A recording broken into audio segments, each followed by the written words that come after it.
E aí, senhores, tudo bem? Todo mundo acordado ainda, vibrando?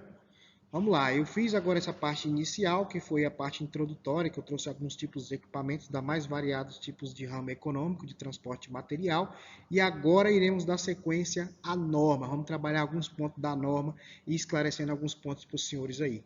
Espero que vocês aproveitem, continue focado, não desista, tá? Não vá embora, não fique com sono. Se você tiver com sono, dá uma pausa nesse vídeo, vai lá, tome um café, volta, que agora que o negócio vai ficar legal por aqui, ok? Vamos lá dar sequência.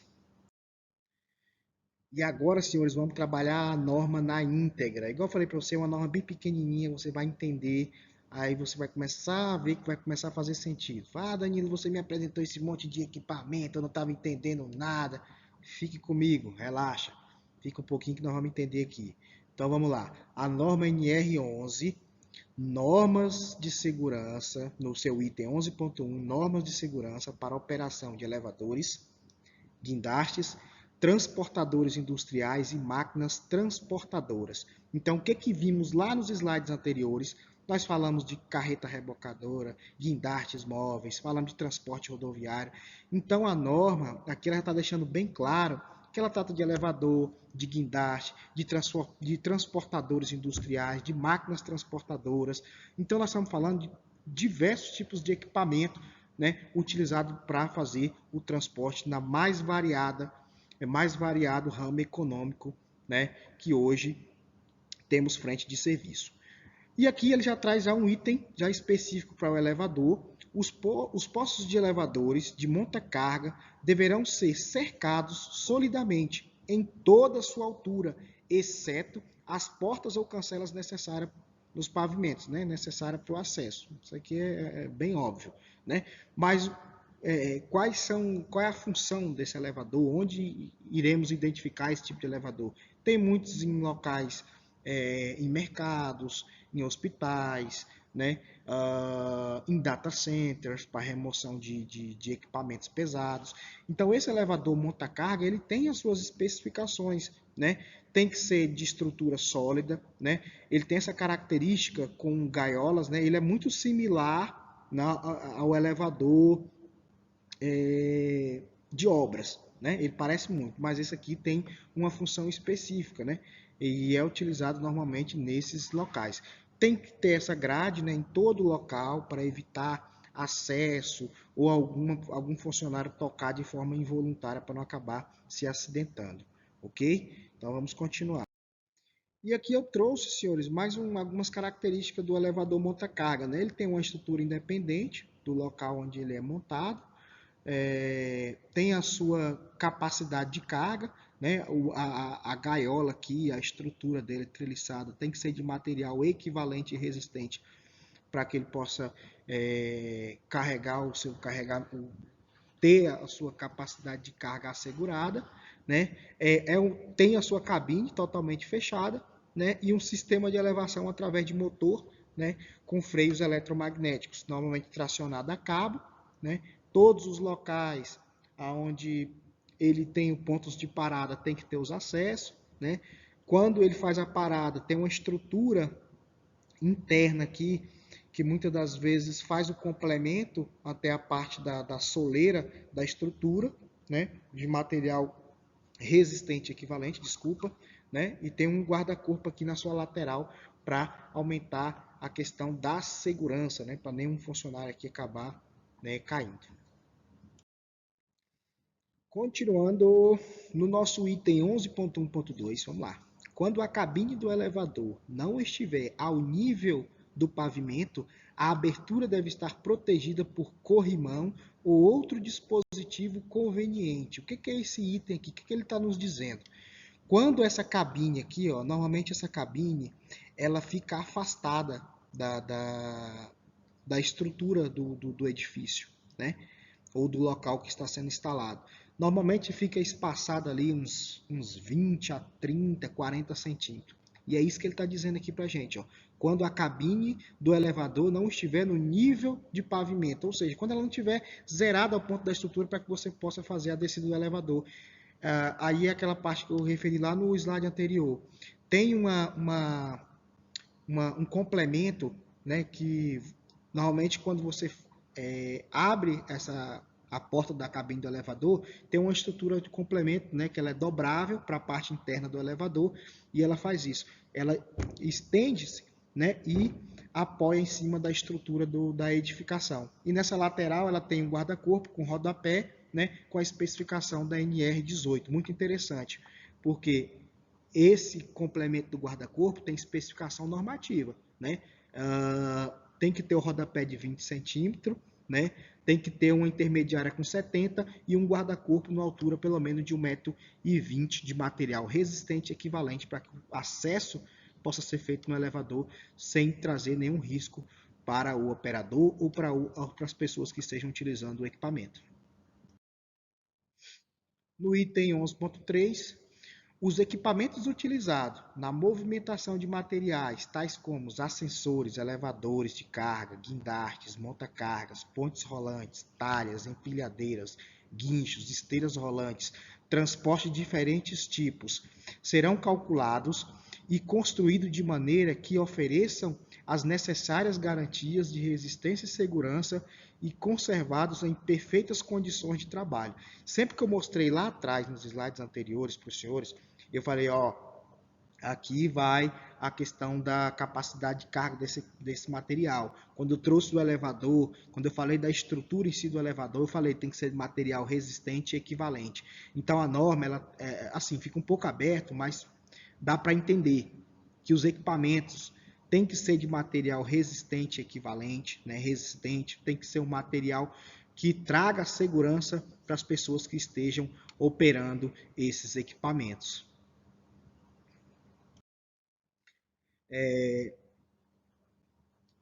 Aqui nós temos mais um item, né? 11.1.3.1. Se eu ficar falando assim, 1.3, daqui a pouco está lá no 1.20.20.20. Mas o que esse item nos diz?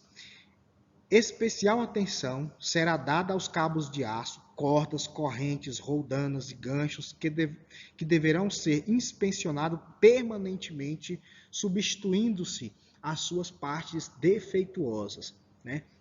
Aqui eu trouxe alguns modelos, né, de cabo, mas corrente, pode ser cabo, pode ser cinta, qualquer material que é de uso contínuo, corriqueiro ali, que necessita-se de troca, ou para fazer um acompanhamento, né, é preciso que tenha, ou esse acompanhamento seja feito pelo operador, ou pelo técnico de segurança, ou pelo responsável técnico do local, né, ou até mesmo pela comissão interna de prevenção de acidente. O mais ideal para você fazer esse tipo de vistoria nesses equipamentos é você trabalhar com checklists, né?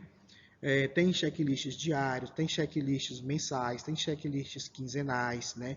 Tem correntes que você pode ser feito monitoramento por hora de trabalho. Às vezes o elo ali está tendo algum desgaste, você faz a verificação, tá?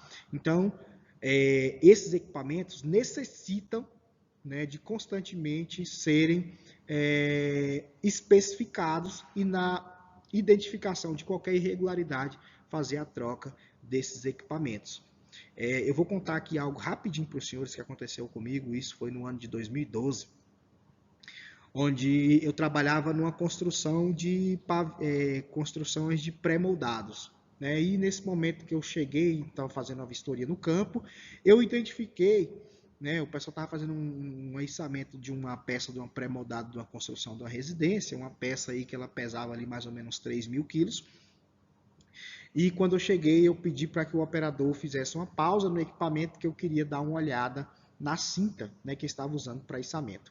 E eu percebi de longe, de forma bem visível, que a cinta estava bem gasta e a minha ideia era parar para que eles pudessem fazer a troca desse equipamento e continuar o trabalho. No momento que eu pedi para que eles parassem a atividade, para que eu pudesse supervisionar, né, para fazer a vistoria naquela cinta, todos os funcionários desceram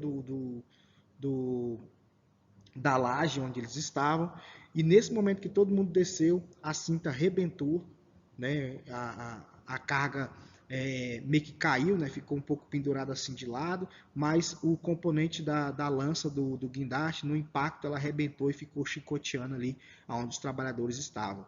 Então foi algo assim que me marcou, me marca até hoje. Eu já contei esse fato para várias e várias pessoas. Foi um momento que eu vi que nosso trabalho na parte da segurança do trabalho tem uma importância muito grande e às vezes um reconhecimento muito pequeno, né?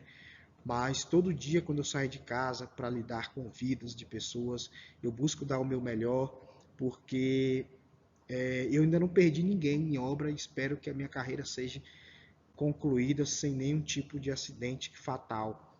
Mas eu acho que é uma sensação muito ruim que você deve passar no momento que acontece esse tipo de acidente, você pensar que poderia ter feito diferente. Então, o que tem que ser feito hoje, tá? Pegue essas orientações e aplica no dia a dia. Verifica. Ah, eu estou trabalhando, Danilo, num elevador que o cara tá ali operando já há um tempão, e eu estou vendo que o cabo de aço lá não tá legal, e eu também estou naquela de falar, fale, cara.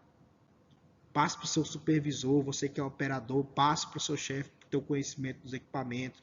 Ou você trabalha no MUNC, trabalha com cintas já gasta de muito tempo, cobre do seu supervisor, cobre do seu encarregado, tem que fazer a troca. O acidente ele acontece no momento que você menos espera, né? Então você tem que fazer a diferença hoje, ok? Então é isso. É uma breve história que eu trouxe aqui para vocês, mas a ideia é, é ser proativo e fazer a diferença hoje. Não esperar que aconteça algo para depois você ter que fazer alguma coisa.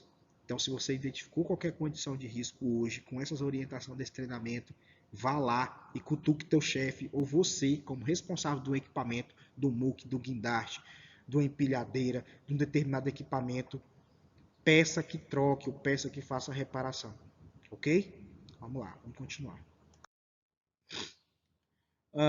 Em todo o equipamento será indicado em local visível a capacidade máxima de trabalho permitida. Olha o que eu vim falando lá. Aqui eu trouxe uma imagem do elevador, tá? Aqui tá, as letrinhas estão bem pequenas. Aqui ele sinaliza a questão do perigo, outros avisos de cuidado, mas também nós temos aqui de cara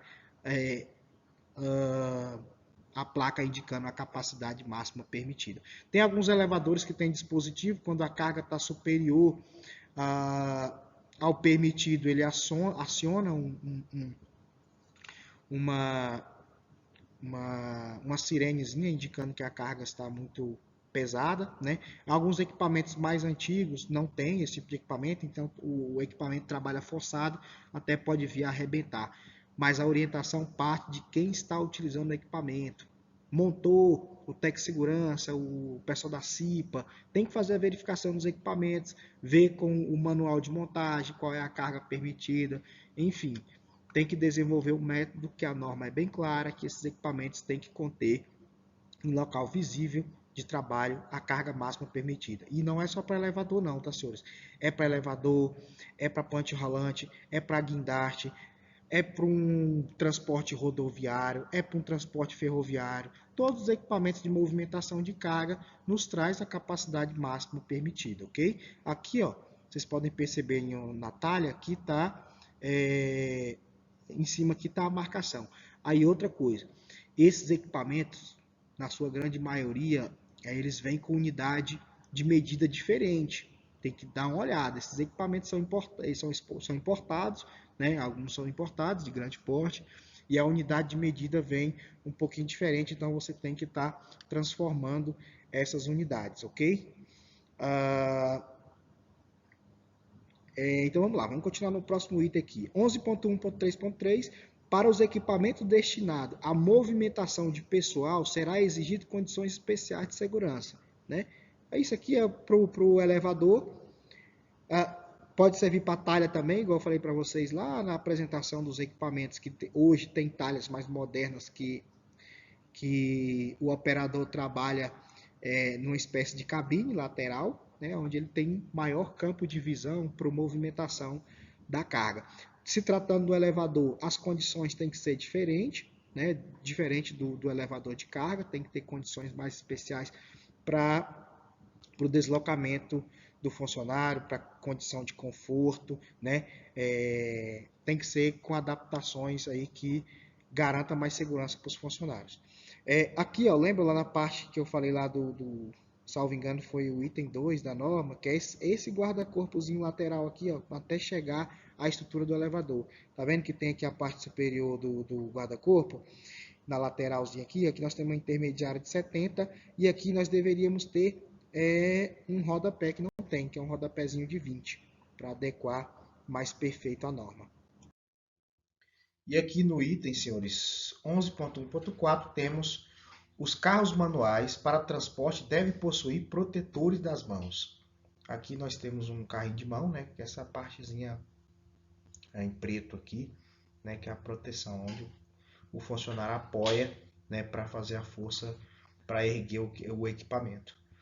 Esse outro carrinho aqui, nós temos também aqui a partezinha da proteção, ok? Coisa bem simples, alguns equipamentos desses com o tempo, essas proteções acabam saindo, né, e corre risco de acontecer algum acidente na hora que o funcionário esteja trabalhando, transpira um pouquinho nas mãos e acaba escorregando, vindo a acontecer algum acidente. Tem vídeos na internet, no YouTube, né, que mostra esses carrinhos, alguns funcionários pegando aquelas caixas de cerveja e acaba desequilibrando, escorregando, muitas das vezes em função da ausência dessas proteções aqui das mãos, né, para fixar, dar mais apoio. Dando continuidade aqui, senhores, no nosso item da norma, nós temos agora o item 11.1.5.6 e o 6.1. O que ele nos diz aqui? No 1.5, nos equipamentos de transporte com força motriz própria, o operador deve receber treinamento específico dado pela empresa, que o habilitará nesta função. O que esse item aqui nos quer nos dizer, né? Quais são esses equipamentos por força motriz própria? Empilhadeiras, né, rebocadores, bobcat, retroescavadeira, dentre outros equipamentos, né? O operador deve receber treinamentos específicos, né, sobre a operação do equipamento, sobre o manuseio dentro dos empreendimentos, a depender do equipamento que faça circulação entre locais um pouco fechados, né? Sinalização, né? Manutenção, ele poder identificar quando esse equipamento tem que ser feito uma troca de uma determinada peça, né? Por meio de checklist, avaliação do equipamento, enfim, a empresa tem que garantir que esse trabalhador tenha o conhecimento mínimo necessário para operar esse equipamento. Os operadores, no 1.6, os operadores de equipamentos de transporte motorizado deverão ser habilitados e só poderão dirigir se durante o horário de trabalho portarem um cartão de identificação com o nome e fotografia em local visível. Aqui eu trouxe aqui uma identificação, né, o modelo de cartão pode ser desse tipo de modelo, né, para o controle, para que esses operadores possam estar identificados. E os fiscais do Ministério do Trabalho batem em cima dessa tecla aí. É importante que os operadores tenham a identificação. Lembrando que para essa operação vale também uma ressalva que a chave, o dispositivo liga e desliga, tem que ficar com o operador ou de uma forma que tenha um controle, né? Quando ele fala assim que deverão ser habilitados, ele aqui nos traz mais informações, né, entre linhas, que esse equipamento tem que ser operado só realmente por pessoas que são operadores, que têm o treinamento. Disso não engloba a questão do controle do equipamento,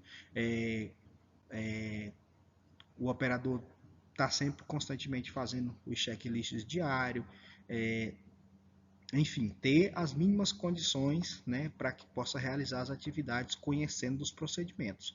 No item 6.1, o cartão terá validade de 1 ano, salvo imprevisto. E para revalidação, o empregado deve passar por exame de saúde completo, por conta do empregador. Isso aqui são os exames periódicos, né, que engloba. Lembra que eu falei lá no início do treinamento sobre as outras normas regulamentadoras? Aqui é o nosso PCMSO, né, o Programa de Controle Médico de Saúde Ocupacional. Normalmente, esses operadores que trabalham com esses equipamentos fazem os exames clínicos, eletrocardiograma, eletrocefalograma, em alguns casos glicemia, audiometria, né, é importante para que possa saber como é que está a saúde do trabalhador. E lembrando que é importante esse exame também para as pessoas que estejam próximas desses equipamentos. Ok, senhores? Mas o que a norma traz aqui de forma bem clara é que para validação do cartão é necessário que o operador passe por um exame médico, por uma avaliação médica. Os equipamentos de transporte motorizados deverão possuir sinal de advertência sonora, né, a buzina. Equipamento pressupõe um equipamento, né, que os equipamentos normalmente são grandes, ou quando pequeno, às vezes está fazendo algum carregamento, o funcionário às vezes não tem a visão completa de 360 graus, né? É necessário que esses equipamentos tenham um rotolite. A norma aqui traz só a questão da buzina, porque toda vez que for dar uma ré e tiver alguém próximo do equipamento, né, a pessoa vai identificar que esse equipamento está, né, no momento ali de tração de ré, que é difícil para o operador ter a visão completa nesse momento de movimento. Ou então, quando a carga é muito grande, ele não tem muita visão, né, de onde ele esteja fazendo a manobra. Então, é importantíssimo esses equipamentos terem esses dispositivos de alerta nos locais de trabalho. Não só, tá? Isso aqui não é só para locais fechados, não, tá, senhores? É todo o equipamento. Aqui tá falando os equipamentos de transporte motorizado. Aqui entra guindaste, aqui entra caminhão basculante, aqui entra poliguindaste, aqui entra retroescavadeira, escavadeira, enfim, todos esses equipamentos aí, né, motorizados. Continuando, item 11.1.8. Todos os transportadores industriais serão permanentemente inspecionados e as peças defeituosas ou que apresentem deficiência deverão ser imediatamente substituídas. Quem são essas pessoas que conseguem fazer essa identificação, Danilo? Eu estou aqui na dúvida, eu vou ser um operador do equipamento, como é que eu tenho baixa experiência em relação aos equipamentos, como é que eu vou saber, como é que eu vou identificar que esse equipamento está impróprio? Por meio de checklist, você consegue fazer essas vistorias desses equipamentos. Você, quando o operador, no momento que uma equipe especializada estejam fazendo a manutenção, você consegue ter mais conhecimento do equipamento mais a fundo, né? Ou por meio do treinamento. As empresas, às vezes, quando o determinado equipamento não tem pré-estabelecido algum manual ou que não segue algo do tipo, a empresa desenvolve checklist para fazer essas verificações, né? São verificações ordinárias, né? E, como o próprio item já nos diz aqui, são permanentemente inspecionados. Então, é ideal que você esteja sempre olhando seu equipamento, vendo se ele está com algum ruído estranho, né? Para que você possa identificar se apresenta ou não algum tipo de problema que necessite de uma manutenção. Tá? Mas o correto tem alguns determinados equipamentos que é por quilometragem, outras por horas trabalhadas. E para que você possa ter um controle maior, você monta uma pasta com checklist ou diário, quinzenal, semanal, mensal, para você fazer essa vistoria nesse equipamento. Tá ok? Identifica os itens, tá? No campo abaixo, normalmente tem um campo abaixo para você fazer alguma observação e no momento no momento da inspeção faz as correções necessárias para o equipamento. Próximo item aqui, 11.1.9. Nos locais fechados ou pouco ventilados, a emissão de gases tóxicos por máquinas transportadoras deverá ser controlada para evitar concentrações no ambiente de trabalho acima dos limites permissíveis. Danilo agora pegou, não consigo identificar um meio, né, para que eu possa controlar essa situação. Cara, o mais adequado, se o local é muito confinado, é você fazer as instalações de de exaustores para fazer a troca de ventilação mecânica, né? Ou por meio de insuflação, né? Uma troca de ventilação positiva ou negativa. Ou você pode também estar utilizando, né, os próprios caminhões ou algum outro equipamento tem catalisadores para redução da emissão desses gases tóxicos. Aqui no item 1.10, né, em locais fechados e sem ventilação, é proibida a utilização de máquinas transportadoras. Aqui a norma meio que entra em contradição. Tudo bem que ele nos trouxe um item de proibição e trouxe também uma exceção. Máquinas transportadoras movidas a motores de combustão interna, salvo se provido de dispositivos neutralizadores adequados. Né? Então aqui nós falamos nesses dois itens, o que ele quer dizer aqui? Que equipamentos movidos a combustão ou com grande emissão de gases tóxicos em locais é proibido. Isso é bem claro. Porém, desde que faça uma adequação nos locais, que você faça uma troca de ventilação ou que esse equipamento tenha um catalisador para reduzir ou neutralizar essas emissões, e também você pode prover também de outra forma a identificação de gases quando aquilo ali saiu do controle, né? Que pode ser feito por meio do medidor, né, de gases, né? Você faz esse controle desse ambiente e depois você pode ser identificado caso passado o limite permissível por meio de equipamentos, né, medidores de gases. E como é que funciona esse medidor de gases? Quando chegar num limite permissível, né, acima desse limite, ele vai acionar um alerta para o funcionário e o funcionário tem que sair dos locais. Mas como vocês perceberam ao longo do treinamento, tem vários equipamentos que podem ser utilizados em locais internos e também nós temos, né, outras maneiras de evitar a utilização de equipamentos com grandes emissões de gases tóxicos em locais fechados. Você pode usar a talha, você pode usar as pontes rolantes, você pode usar as empilhadeiras de grande porte, né, para fazer determinadas manobras. Então, busque evitar o máximo possível de utilizar esse tipo de equipamento em locais confinados.